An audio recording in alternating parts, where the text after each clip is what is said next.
Sadashiva Samarambam Shankaracharya Madhyamam Asmadacharya Paryantam Vande Guru Paramparam.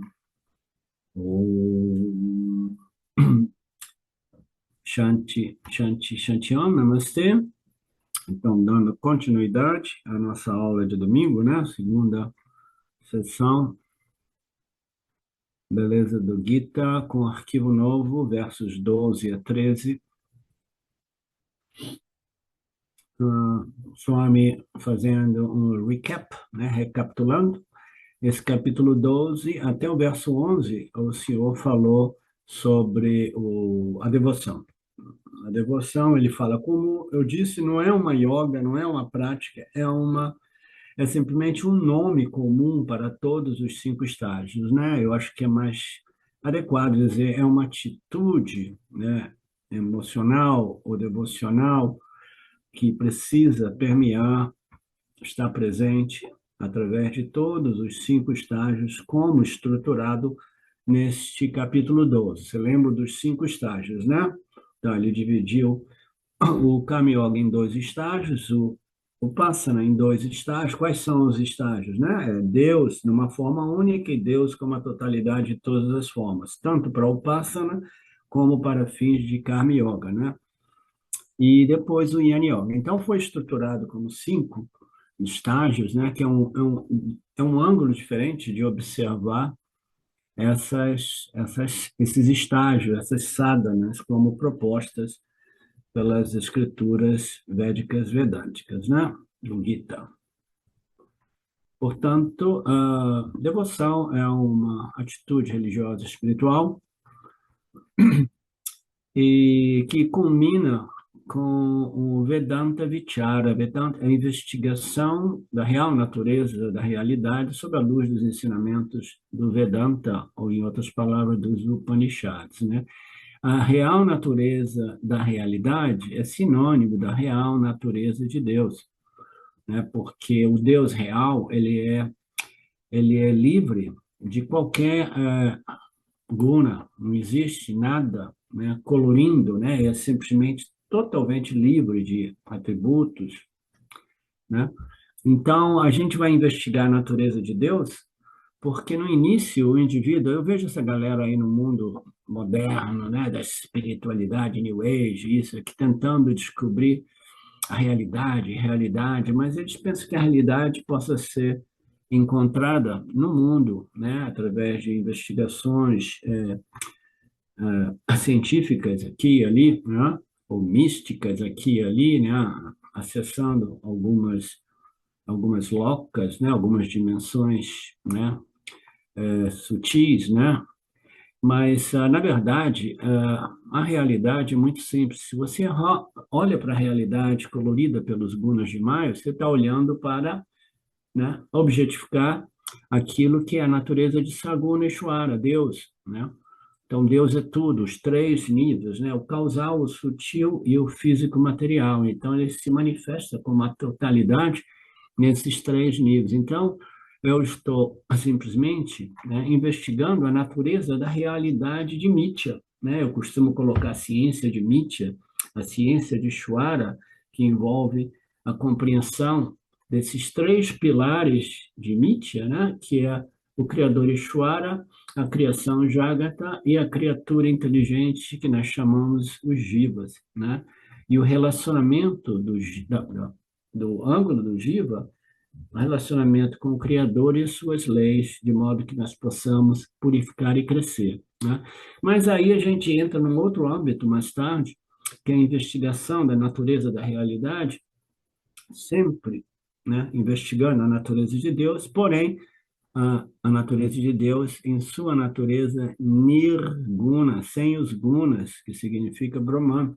Essa é a investigação vedântica mais profunda da real natureza da realidade, não a aparente natureza da realidade, que é a investigação do mundo cientificamente, ou se você religiosamente, espiritualmente quiser abordar Nietzsche, você vai investigar sob a luz dos ensinamentos dos Vedas e do Vedanta, mas a respeito de quê? De Mitya, de Shwara Jiva Jagata, para compreender essa realidade, do ponto de vista religioso e espiritual, como uma realidade aparente que precisa ser muito bem, objetivamente compreendida, né? Então, essa investigação da natureza de Deus é o propósito deste processo vedântico, né? E já que é a natureza de Deus, isso faz de mim uma pessoa religiosa. Religião nada mais é do que integrar Deus na minha equação de vida, de modo que eu busco a compreensão da realidade através da compreensão da natureza de Deus. Esses são os 5 degraus, degraus ou degraus, degraus, do mais alto até o mais baixo, né? E a devoção deve estar sempre presente. Então, então eu vou passar rápido por essa revisão, porque o Swami faz essas aulas uma vez por semana, né? Ele faz diversos textos simultaneamente. Talvez o Gita ele tenha feito 2 vezes a semana, esse Gita. Então, a gente está ali para satisfazer os nossos desejos pessoais, os nossos desejos mundanos, né? Não adotando métodos inoportunos ou em violação ou injustos, né? Ah, a violação do Dharma não é incluída no processo do yoga, né? A condição número 1 é que deve ser um método dármico de satisfazer os meus desejos mundanos. Então, nós estamos aqui agora, talvez ele esteja fazendo uma recapitulação, se eu me lembro, de baixo para cima, do 1, 2, 3, 4, 5, eu não vou me repetir, porque eu acabei de falar de tudo isso, né? Você vai receber os frutos das suas ações, mas você não se perca muito na satisfação e na alegria, e não se perca nas depressões e frustrações dos seus fracassos, né? Saibam que tudo isso são os resultados apresentados pelo Senhor e etc., né? Os frutos de nossas ações irão indicar, em geral, o quanto as minhas ações foram alinhadas com Dharma ou não alinhadas com o Dharma, né? Para me dar uma possibilidade de modificar as minhas atitudes, palavras e ações, tornando-as sempre mais em harmonia com o Dharma. Recebendo tudo como praçada do Senhor, isso conduz à purificação da mente.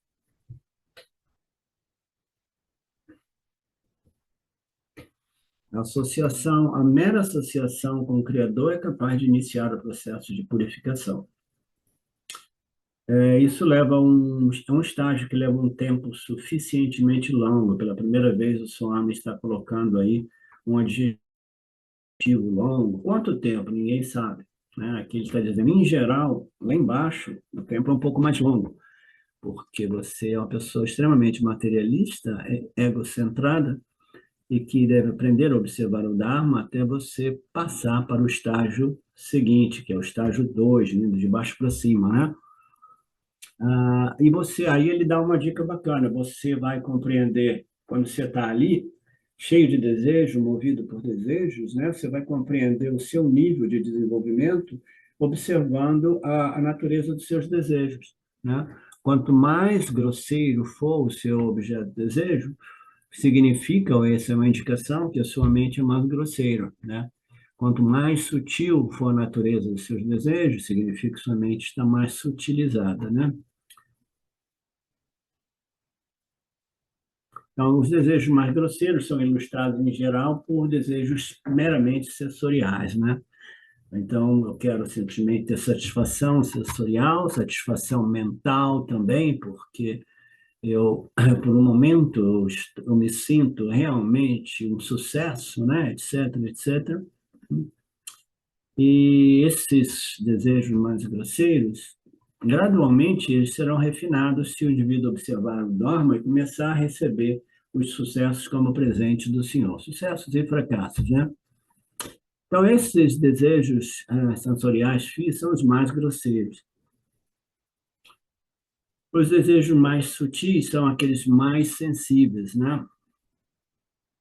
Como, por exemplo, eu desejo a purificação, eu desejo a paz, eu desejo, né, a alegria, no coração de todos os seres, eu desejo que os seres estejam felizes, né? Então, são desejos muito mais sutis, é um outro nível de desejo, né?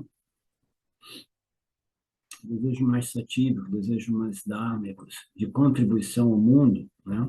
Então, a natureza do desejo, ela vai crescendo, né? Dos desejos mais tamásicos, mais rajásicos, mais satívicos, vai crescendo. Os desejos são sempre ali, ninguém se move sem desejo. Como Krishna mesmo diz, né, numa passagem do Gita, eu sou o desejo, jamais não em harmonia com o Dharma. Eu sou o desejo, jamais não em alinhamento com o Dharma. Ainda assim, um desejo. Um desejo de quê? De servir a humanidade. Esse é um desejo muito refinado. O refinamento do desejo acontece a partir desse primeiro nível, que é o nível de desejos mais grosseiros, né? Uma vez que eu entrei no segundo nível, as minhas ações, que antes eram autocentradas com interesse puramente materialista, elas são convertidas em ações que levam em conta o interesse dos outros. Aqui apresentadas, de modo geral, como ações altruístas, mas realisticamente é uma ação que inclui o meu interesse pessoal, mas que sirva para o interesse do coletivo e que observe as leis de Deus.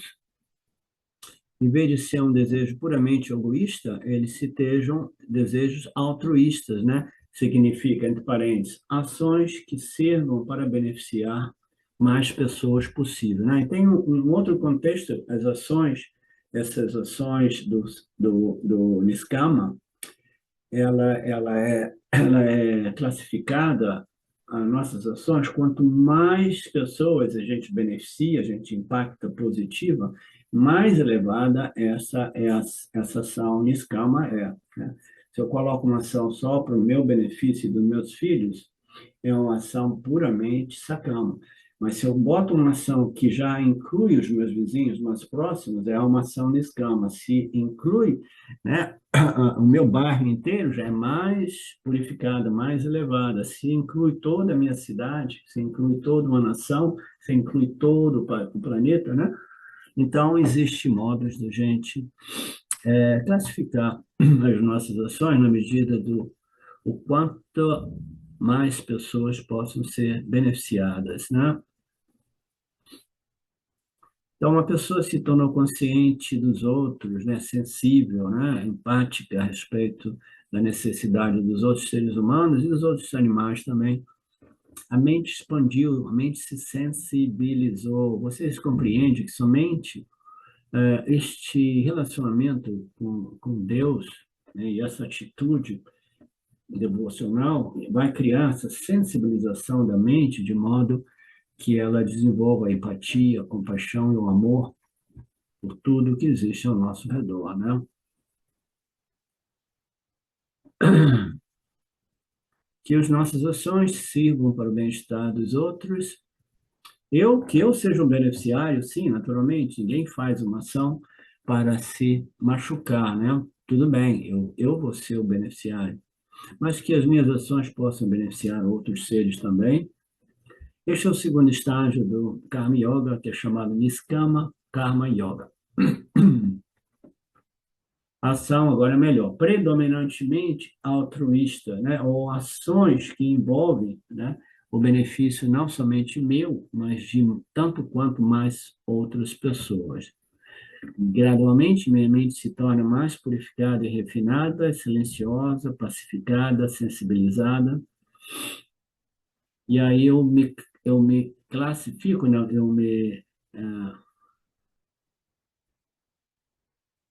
não, me ajuda aí, Betânia. Eu me qualifico, né? Não é classifico, qualifico. Eu me qualifico para o terceiro estágio, né? Eu vou iniciar um relacionamento com Deus mais direto, né? Então, as minhas ações vão incluir ações, né, totalmente dedicadas a Deus, porque eu começo a ver Deus representado por um Istadevata, né, minha divindade pessoal, essa representação de Deus serve de modo que ofereça tudo a Krishna, tudo a Vishnu, etc, etc. Isso vai refinar ainda mais a minha mente, eu vou receber os resultados como resultados vindos de Krishna, de Vishnu, de Rama, etc, né? Ah, e aí, esse refinamento, purificação, vai produzir uma tendência de introspecção ao invés de extroversão, introversão ao invés de extroversão. Então, quando a gente entra neste outro nível do Vistadeva, que é o terceiro nível, né? Que é o segundo nível, né? Então, a gente está desenvolvendo uma mente mais meditativa, mais contemplativa, mais introvertida, né? Ou introspectiva, que nos prepara para o estágio dos upassanas, né? Que é uma meditação no silêncio do nosso quarto, usando, né, a imagem, o Namarupa, de uma deidade de minha preferência como símbolo de Deus, com o objetivo de quê? De focar a minha mente e expandindo a minha mente, né? Mas como a gente sabe, essas meditações, até mesmo no âmbito do Vedanta, no início, se você usa Krishna e você vai meditar na imagem de Krishna, ou de repente alguns poucos atributos atribuídos a Krishna, né? Aquilo é uma meditação, tudo bem, vai produzir foco, mas não existe um elemento de conhecimento, né, profundo que possa produzir uma transformação mais profunda, um desenvolvimento mais profundo. Você está fazendo uma meditação, utilizando um símbolo, um objeto de meditação. O objeto de meditação é uma deidade pessoal, meu Ishtadevata, mas ainda assim eu simplesmente estou usando isso para focar em Deus, né? E ficar ali, né, lembrando de Deus, desfrutando daquele prazer, né, deste relacionamento interior com este Deus, Krishna, Rama, Shiva. Isso vai me preparar para uma meditação mais sofisticada, mais profunda. Eu vou começar a meditar em Deus como a totalidade de todos os nomes, cores e formas, né? Então, isso me levará ao terceiro estágio, que é o Vishvarupa Ishvara Bhakta. Quando você entra nesse terceiro estágio, a mente está muito bem preparada também para o Upasana, né? Mais ainda, porque você vai fazer o Upasana a nível de Ishvara como a totalidade do manifesto, no manifesto, né? Então, finalmente, você chegou no último estágio, que é o Nirguna Brahman, que é conhecimento puro. Conhecimento de um Deus livre de atributos, livre de nome, livre de forma, livre de qualidades e características. Esse Nirguna Ishwariyana é chamado de Advaita Yana, o conhecimento da natureza, da realidade, que é a não dualidade, é um nível mais elevado de compreensão, de devoção. Então, essa atitude de devoção, ela é mais refinada quando nós nos voltamos para a busca pela compreensão final da natureza nirguna de Brahman, né? É chamado do Nirguna Atma ou Nirguna Yana, Advaita Yana, diversos modos da gente indicar essa busca pela natureza do Nirguna Atma, o ser livre dos gunas. Se eu passar com sucesso por esses 4 estágios, eu vou chegar no 5º estágio. Ali, a minha devoção vai se tornar uma devoção ainda mais refinada, mais pura, menos calorosa, mais silenciosa, mais pacificada, né? E o foco vai se tornar maior, o desejo por conhecer diretamente Brahman vai crescer, né? Então, até que este conhecimento se torne firme, claro e sempre presente, né? Então, eu estou firme na sabedoria, né? Então, esse conhecimento se tornou unista, firme, sólido, sempre presente, né? Estes são os 5 estágios que nós abordamos, estágios esses que precisam estar permeados pela devoção a respeito de Deus, porque o centro da nossa busca é a compreensão da natureza de Deus. Eu não canso de enfatizar isso, né, nos últimos diversos meses, né? Então, agora, Krishna quer concluir essa discussão sobre essas sadhanas no próximo verso, que é o verso 12, que é um verso um pouco diferente. A gente vai ver, né, que algumas aparentes contradições surgem. Existem diversas aparentes contradições, nós já vimos diversas delas aqui no nosso curso do Gita, né, na qual Krishna diz alguma coisa e daqui a pouco ele diz mais ou menos o contrário, mas isso não significa que ele esteja contradizendo a si, ele está simplesmente evidenciando mais esse aspecto dos ensinamentos por determinado motivo, né, devido àquela circunstância nessa interação entre Krishna, o Guru, e o discípulo Arjuna. Então, ele, em diversas passagens, vai dizer, não, o Karma Yoga é superior ao Yana Yoga, né? Isso após ele ter dito que Yana Yoga é a yoga superior, mas quando ele compreende que Arjuna não está pronto para o Yana Yoga, ele diz, não seja um Karma Yoga, porque o Karma Yoga é superior ao Yana Yoga. Então, dependendo daquilo que Krishna queira enfatizar, no âmbito deste diálogo entre ele e Arjuna, ele pode fazer algumas afirmações que talvez possam criar confusão. Daí a necessidade desses ensinamentos serem apresentados sempre por um guru que possa resolver essas aparentes confusões. Então, esse 12º verso diz, o conhecimento é de fato superior à meditação sem conhecimento.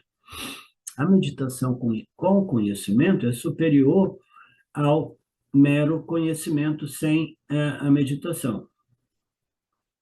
E a renúncia aos resultados das ações é superior a ambos os níveis de meditação com conhecimento e meditação sem conhecimento. Após você renunciar o sentido do ego, o fazedor e o desfrutador dos resultados, não, você vai encontrar uma paz derivada, né, como resultado desta renúncia do senso do eu e meu, o ego, fazedor e desfrutador, né?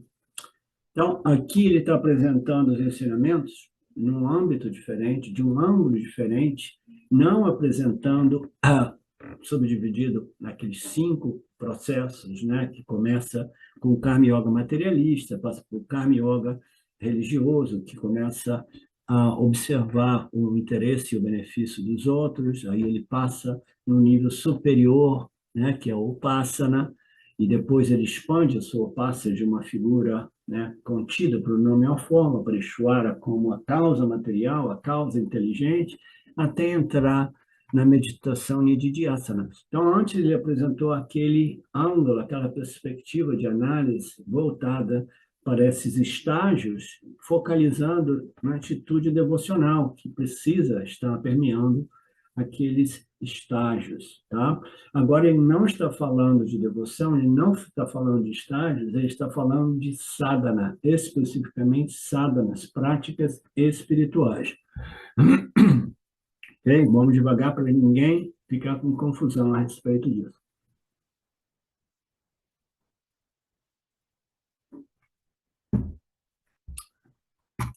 Neste verso, Krishna aborda 4 tipos de sadhanas. E aqui ele as classifica da mais baixa à mais alta. Então, quais são essas sadhanas? Primeiro é a abhyasana, é um termo técnico, abhyasana. São práticas mecânicas, repetitivas, tá?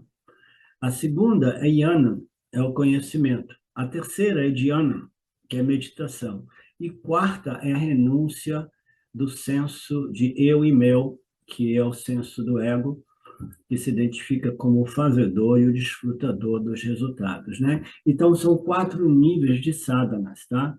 Então, o que é este abhyasa, né? É uma prática, né, meditativa, repetitiva e mecânica que não envolve nenhum conhecimento. Quem é que se relaciona com isso? Eu, número 1, né? No início, eu fazia meditações que não tinha nada com conhecimento. Era simplesmente um objeto de meditação, a minha mente tinha que ficar focalizada nisso, né? Não tinha nenhum conhecimento, tinha só trazer a mente de volta, trazer a mente de volta, o meu objeto de meditação, trazer a mente de volta, trazer a mente de volta, não envolve nenhum conhecimento. Então, essa é a meditação que não envolve conhecimento, tá? Primeiro estágio ele está começando, isso eu achei muito legal, porque ilustra um pouco o que ocorre no âmbito das culturas ocidentais. Nós somos introduzidos, esse primeiro estágio, que é o Abhyasa, são práticas mecânicas repetitivas que servem para focar a mente, mas que não envolvem nenhum conhecimento. Na verdade, a ideia de você contemplar ou tentar intelectualmente, cognitivamente, compreender alguma coisa é dita ser negativo, que vai perturbar a mente. O objetivo aqui é você ficar de olho na parede, naquele pontinho da parede, e a parede é o seu foco de meditação, né? Uma meditação zazen, né? Que você fica parado lá olhando, qualquer que seja o objeto de meditação, não envolve nenhum conhecimento, tá? Então, no mundo ocidental, esse número um é muito comum, por isso que eu achei bacana essa análise aqui do Krishna, né? Então, já no número dois, você envolve o conhecimento, tá? E nesse conhecimento, a maioria das pessoas, como eu tenho dito ultimamente, elas se voltam para o conhecimento, mas elas não querem saber de meditação ou contemplação, elas abordam o conhecimento meramente academicamente, teoricamente, tá? Então, é o conhecimento sem realmente contemplação e meditação, né? Então, o indivíduo tem a meditação sem o conhecimento, o número dois tem o conhecimento sem a meditação. Vocês estão entendendo? Conhecimento acadêmico, conhecimento informativo, né? O terceiro nível não é yana, é dhyana. Dhyana é muito bem colocado aqui, é uma meditação que é muito bacana, porque eu precisaria investigar um pouco mais, porque em geral a gente chama de meditação, na nossa tradição, o passana, e o meditador é um passaka. Ele pode meditar na figura de Krishna sem nenhum conhecimento a respeito do que esse Krishna envolve, né? Ou ele pode obter muito conhecimento a respeito dessas deidades, mas ainda assim não meditar, né? Não focar a mente exatamente. Então, o dhyana é uma combinação de ambos. É uma forma de upasana, porque você vai trazer a mente a um objeto de meditação, mas você vai trazer um corpo de conhecimento, um corpo de compreensões para sustentar aquela atividade de foco. Isso nos lembra o quê? Nididhyasana. Nididhyasana é trazer a mente para os conhecimentos que revelam a real natureza do ser, a real natureza da realidade, como Nirguna Atma, né? Então, o Nididhyasana é uma meditação, contemplação que envolve um conhecimento muito sutil e muito profundo a respeito da natureza da realidade. E você ainda assim, porque aquilo é algo livre de qualquer guna, você precisa focalizar a mente naquilo. Você não conseguindo focalizar a mente na natureza nirguna de Brahman, porque é impossível, porque não existe nada a qual você possa se agarrar, você focaliza nos ensinamentos dos Upanishads que revelam a natureza da realidade como Nirguna Brahman, Nirguna Atma, né? Então, você traz a mente, e para isso os ensinamentos, como eu costumo dizer, precisam estar muito bem claros e firmes e vivos na mente do indivíduo. Senão, o indivíduo faz Shravana, lê o texto, ouve de novo o texto e vai refletindo até que ele possa entrar no Nididhyasana, no qual os ensinamentos estão vivos aqui, e você fica remoendo, trazendo a mente para pensar, né, e focar naqueles ensinamentos que revelam esta natureza, até que realmente esse conhecimento indireto, o conhecimento intelectual se desenvolva de modo que ele seja mais completo, né, não fragmentinhos aqui e ali, e na medida que esse conhecimento indireto, que eu e tudo aquilo que se diz de Brahman se torne o conhecimento direto. Existe somente Brahman, e eu também sou Brahman. Então, mais uma vez, a Vyasa, o conhecimento Yana, o Dhyana, que é uma combinação dos dois, e aí ele coloca o quarto nível como o mais elevado, que é a renúncia do sentimento de que eu sou o fazedor e o executor.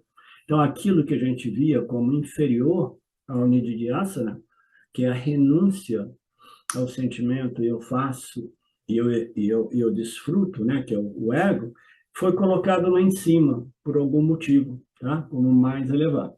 E a gente vai compreender que não existe nenhuma contradição, ele está simplesmente trabalhando com a Juna, oferecendo essas compreensões a Juna, de modo que ele possa realmente transcender essa identificação com o ego antes dele entrar no de asana, porque senão o indivíduo entra no de asana carregando o ego, carregando o senso de ser o fazedor, o desfrutador, aí no final vai sofrer de quê?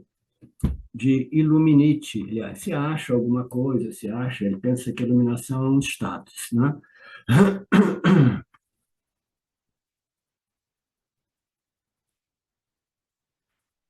Ok. Então, qual é o significado desses quatro estágios? Eu já antecipei um pouco, né? Hum, a Vyasa, que tipo de prática de meditação é essa? É uma meditação que não é apoiada por nenhuma compreensão ou conhecimento, é uma meditação simplesmente mecânica, sem tentar compreender realmente Deus, porque no âmbito das nossas meditações, elas sempre utilizam o símbolo de Deus, mas eu quero uma figura de Krishna, é tudo que eu preciso, não preciso saber nada a respeito de Krishna, eu quero simplesmente pensar em Krishna e me sentir emocionalmente preenchido, né?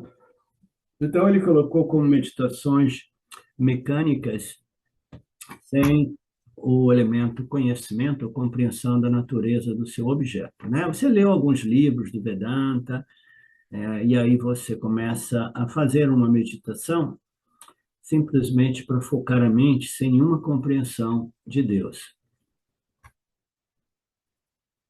Isso é melhor do que os ateístas que fazem meditações rejeitando Deus. O budismo pecou por isso, né? Rejeitou Deus. Então, é melhor você, né, se encontrar neste nível, né, de fazendo essas meditações mecânicas sem conhecimento, mas usando um símbolo, um objeto de meditação que represente o Criador, Deus, né? Ok.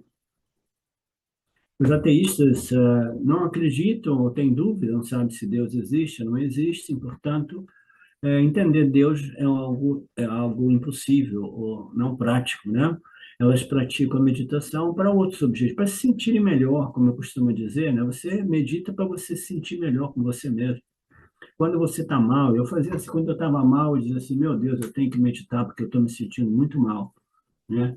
Então, eu tentava modificar aquele estado mental através de esforços difíceis, né?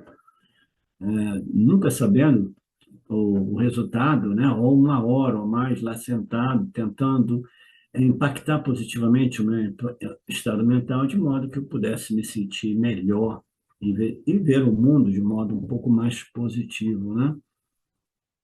A gente tem que ser muito sincero, honesto com nós mesmos, para entender o que que a gente está fazendo, né? Não ficar se iludindo eternamente, né?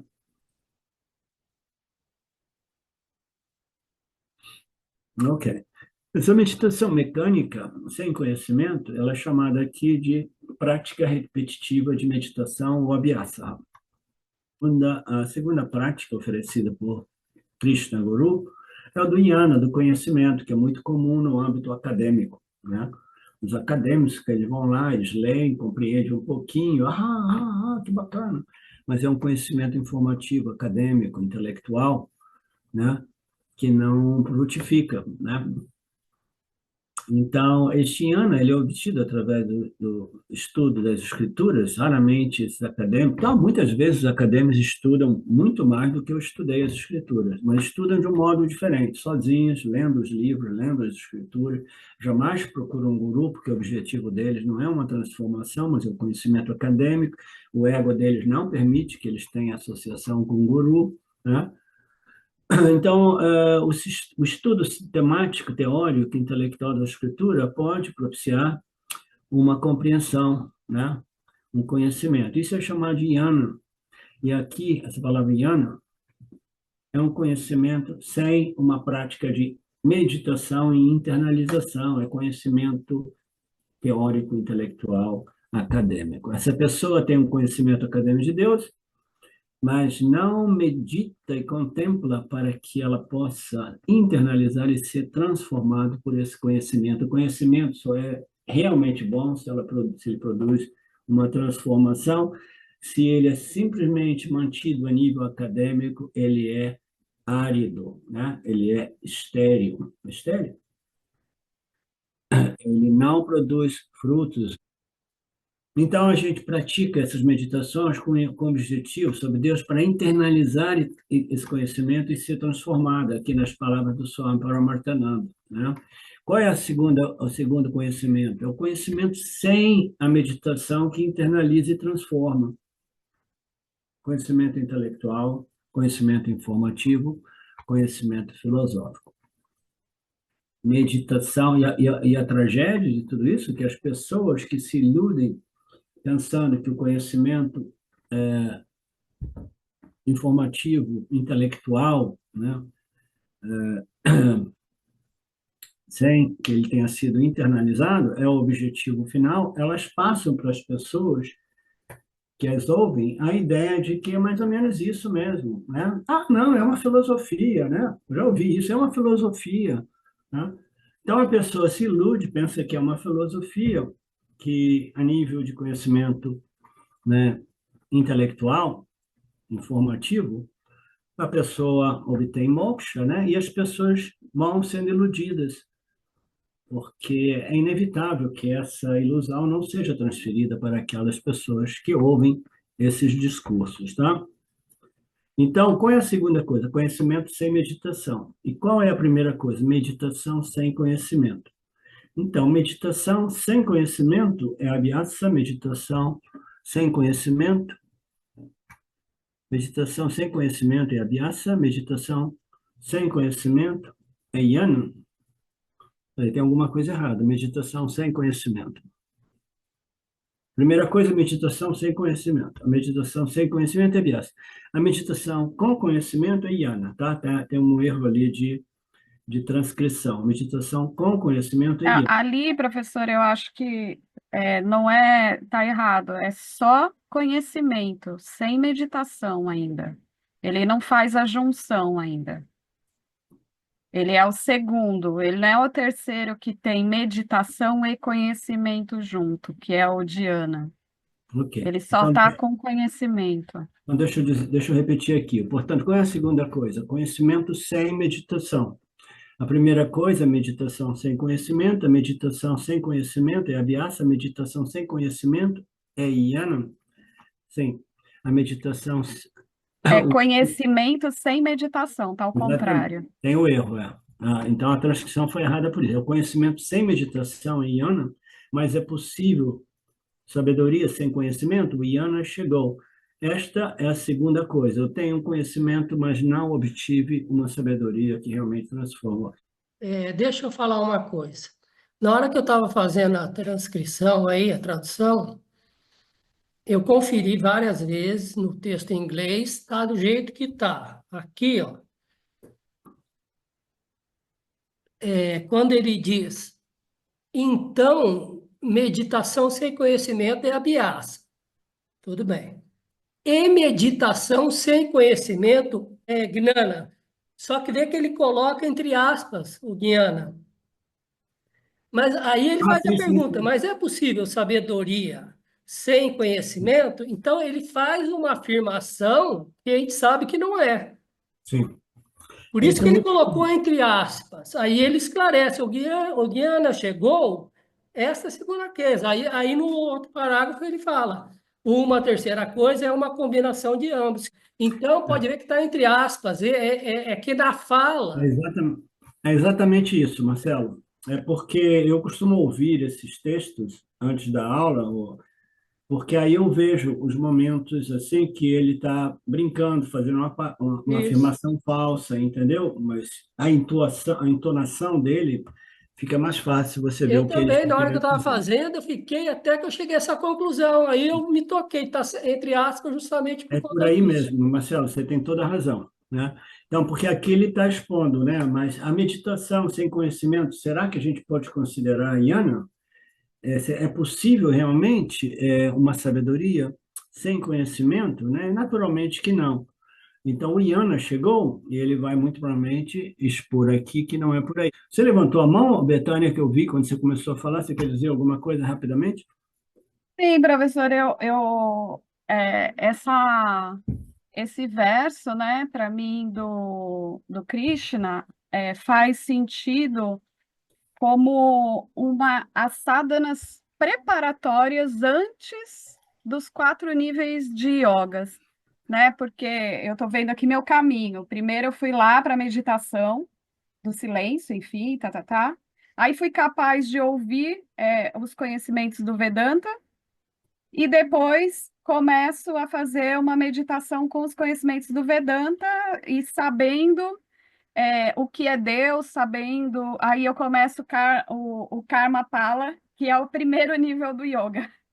Sim. Eu não sei, eu fiquei Não, pensando um não, pouco isso pode nisso, ser dito. entendeu? Isso pode ser dito sim. Você pode ver isso como sadhanas que vão preparar o indivíduo para o desenvolvimento da devoção, né, que vai através de todos Que o esses primeiro pontos. nível da devoção é o Karma Pala, né? Dos Sim, resultados ali, que ele trouxe como o nível mais básico, mas antes disso tem essas sadhanas.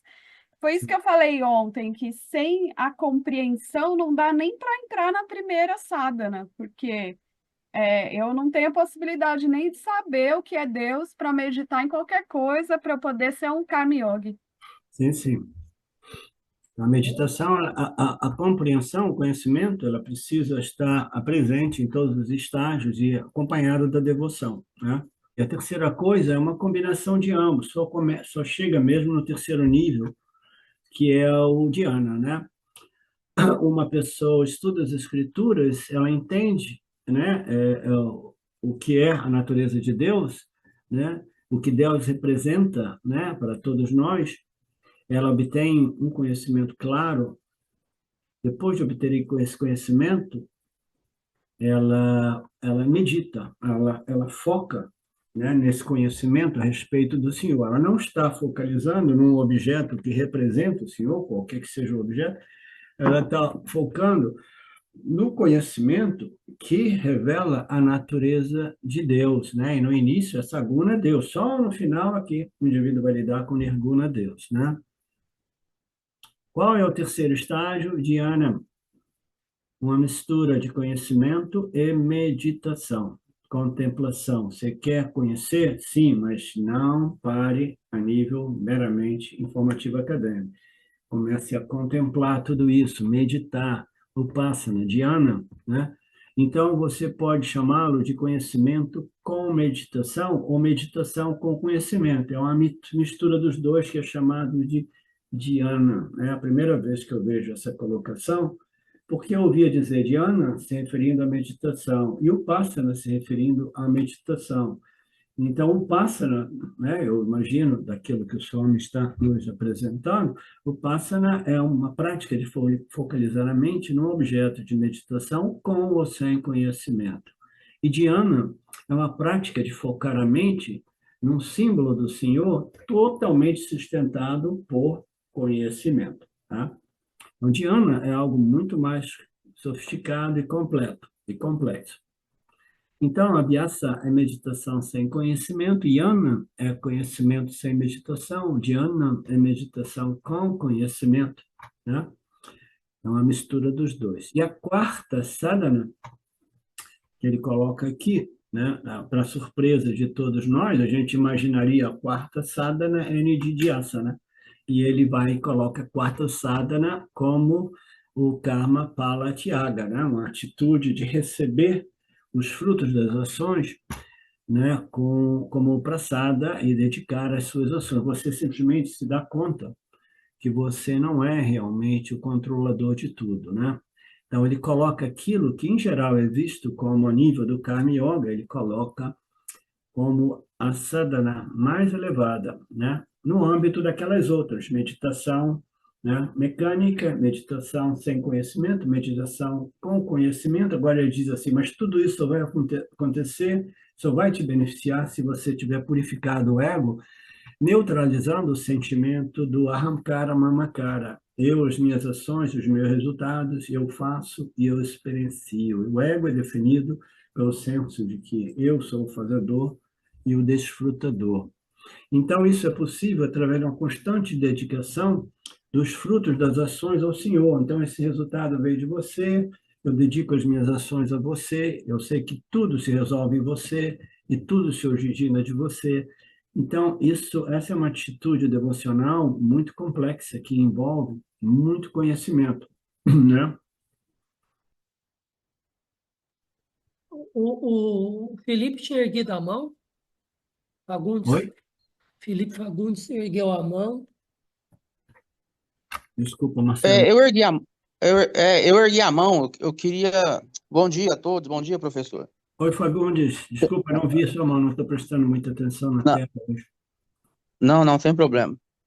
Professor, eu tenho uma pequena dúvida que há algum tempo eu carrego, que eu queria, nesse âmbito aí desse estudo, tirar. Se o senhor achar pelo tempo, eu trago na próxima aula. Não, pode dizer. É o seguinte, eu entendi bastante aí a questão dos 4 estágios que o Krishna coloca, né? Meditação, Karma Yoga, etc. Primeiro começa com os Karma Yoga, depois vai para meditação com forma e a meditação sem forma Nididhyasa. Mas eu vejo assim que para realmente o estudo do Vedanta fazer sentido, a pessoa tem que fazer aquela discriminação. Por exemplo, eu falo por mim mesmo, quando eu fazia aquela meditação discriminativa, net, né? Eu não sou isso, eu não sou aquilo.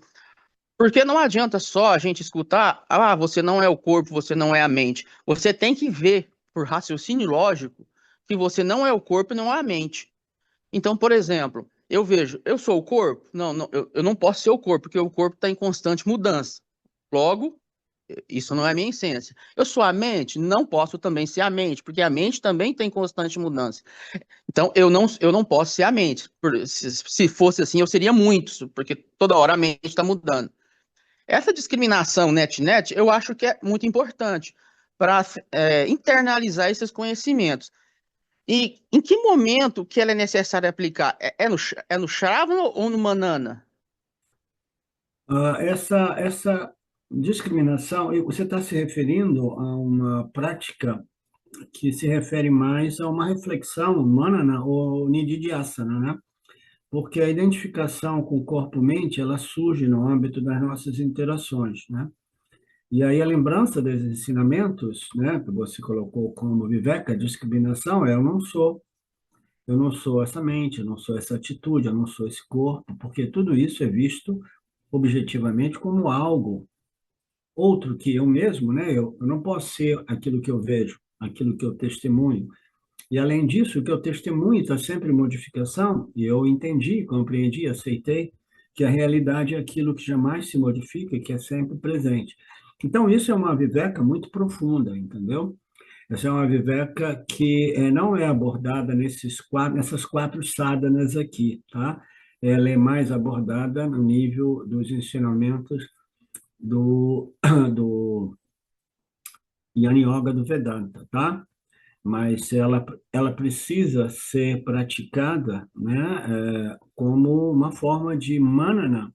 Manana é uma contemplação que você faz, né, na medida que você está estudando os textos, ouvindo as aulas, ouvindo novamente as aulas, como você faz frequentemente, você vai levantando dúvidas e questões, né? Então, isso precisa ser resolvido com ou sem a ajuda do guru, né? Isso é manana, é uma constante reflexão, contemplação, né? Com base nos ensinamentos que foram recebidos, né?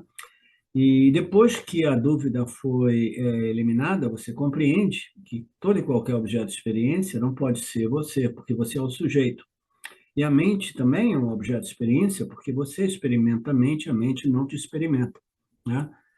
A mente está sempre em modificação e ela é objetivável por você. Então, quando você compreendeu isso muito claramente, você pode usar isso como uma ótima ferramenta de viveka, de discriminação, que ela se torna uma forma de nididhyasana.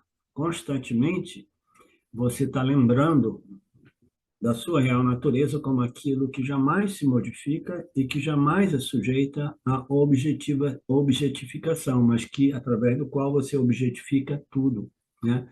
Inclusive o próprio intelecto, a mente, o centro emocional. Então, pode ser visto como manana, mas principalmente como nididhyasana, na medida que você está interagindo com o campo, ou no silêncio do seu quarto, quando você faz a sua nididhyasana interior, entendeu? O nididhyasana pode ser interagindo com o mundo, ou pode ser no silêncio do seu quarto, na medida que no silêncio do seu quarto, as impressões do mundo vêm à superfície da sua mente, aí você começa a aplicar os conhecimentos que estão vivos na sua mente a todos aqueles resíduos de ignorância que ainda reside no causal e que aparecem no momento que nós paramos de interagir de modo mais claro e evidente. Abordei a sua questão ou não? Não, sim, perfeito, professor. Então, assim, é importante também, então, resumindo, é importante, muito importante essa discriminação, né? No meio desses estudos aí. É indispensável, é porque aqui, neste momento, a gente não está abordando o Nididhyasana ou o Jnana Yoga do Vedanta. Essas 4 sadhanas são sadhanas que preparam para o Jnana Yoga do Vedanta, tá?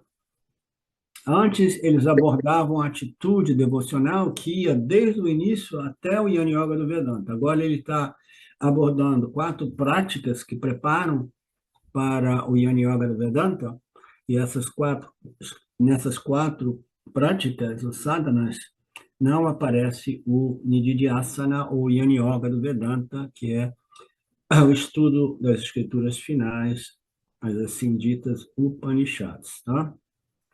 Então, Perfeito, perfeito. Só para concluir este parágrafo, a meditação, abhyasaha é meditação sem conhecimento, jnana é conhecimento sem meditação, né? Jnana é meditação com o conhecimento, a mistura dos dois. E o Kamapala Tyaga é uma atitude de dedicação das ações e recebimento dos resultados, sabendo que tudo vem de Ishvara e tudo retorna a Ishvara. Eu não sou o fazedor ou desfrutador, né?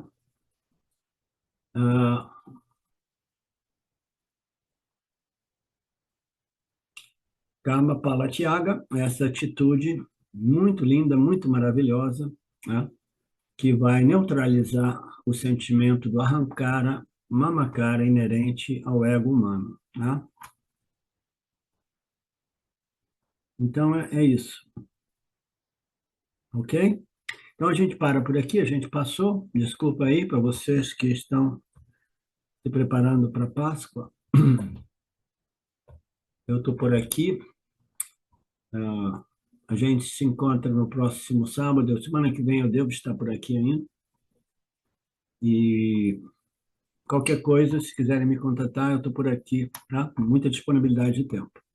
Om Purnamada Purnamidam Purnamudachyate Purnasya Purnamadaya Purnameva Vashishate Om Shanti Shanti Shanti Om Namaskara. Até a próxima, queridos. Ishvara permitindo. Olá, queria trazer aqui para vocês o quanto eu tenho me beneficiado dos ensinamentos do Vedanta. Esses ensinamentos do Vedanta, eles mudaram a minha vida, o meu estilo de vida, né? A partir de uma compreensão sobre Jagata, o mundo, sobre essa pura inteligência, Ishvara, sobre o Jiva, né? A mente, o funcionamento, sobre a aplicação do Karma Yoga diariamente na vida, o quanto isso beneficia a purificação da mente, né? para poder daí acessar aquilo que é mais valioso. Aliás, eu diria sem valor estimável, inestimável, né? Uma riqueza profunda, que é a compreensão sobre os ensinamentos de Satya, a consciência, a existência ilimitada que sou. Bom, eu sou uma aluna de Vedanta, desse grupo, Vedanta Brasil, que iniciei a jornada, estou no começo da jornada, mas essa jornada seria impossível sem o apoio diário de um professor qualificado, o professor Arlindo Nagar, nosso professor, que dedica a sua vida, que dedica as batidas do seu coração exclusivamente para o ensino do Vedanta. Ele gosta de usar a frase, o coração que se doa, recebe. Então ele é esse coração que doa. E aí a minha pergunta e o meu convite é: e você? Tem se beneficiado também dos ensinamentos, da compreensão, da clareza desses ensinamentos que são trazidos para nós? Sim? Se sim, o coração que doa, recebe. Então, o convite é: se você se beneficia, você pode também fazer uma doação. Essa doação, ela é necessária, apropriada, para a manutenção, né, desse ensinamento vivo diariamente para nós. E é um convite para que a gente possa nutrir esse grupo com o dar e o receber. E se você se beneficia, tenho certeza, qualquer valor mensal é suficiente. É o valor que o seu coração sentir, mas é um valor apropriado.